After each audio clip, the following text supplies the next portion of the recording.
एक मर्तबा का जिक्र है कि एक मछली पकड़ने वाला आदमी था।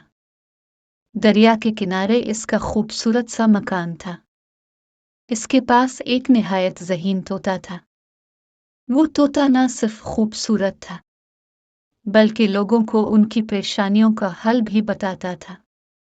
इस तोते की शोहरत दूर दूर तक फैल गई थी। एक दिन मछली पकड़ने वाला मछलियां पकड़ रहा था कि अचानक इसके जाल में एक निहायत खूबसूरत गुलाबी मछली आ गई। जब मछली पकड़ने वाला इसे काटने लगा तो अचानक मछली बोलने लगी, मुझे छोड़ दो, मुझे छोड़ दो। यूं आम इंसान की तरह मछली को बात करते देखकर मछली पकड़ने वाला हैरान रह गया। मछली पकड़ने वाला चूंकि बुनियादी तौर पर रहमदिल इंसान था, इसलिए उसे इस गुलाबी मछली पर बहुत रहम आया और उसने पानी में इसे छोड़ दिया।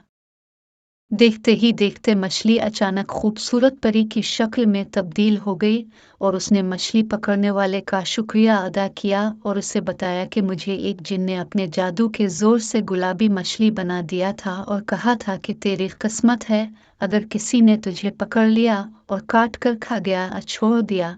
अच्छा हुआ कि मैं एक नेक इंसान के हाथ लगी। शायद कोई और होता तो वो मुझे काट कर खा जाता।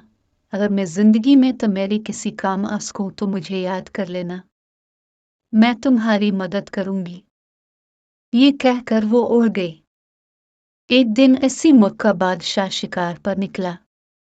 वो सारा दिन शिकार की तलाश में रहा कि वो जंगल में होता हुआ इसी मछली पकड़ने वाले के मकान के करीब आ गया। जब इसके सिपाहियों ने इस नायाब तोते के बारे में बताया तो बादशाह बहुत हैरान रह गया और इसे देखना चाहा। बादशाह को ये तोता बहुत पसंद आया। इसने मछली पकड़ने वाले को दरबार में बुलवाया और कहा कि मुझे ये नायाब तोता दे दो।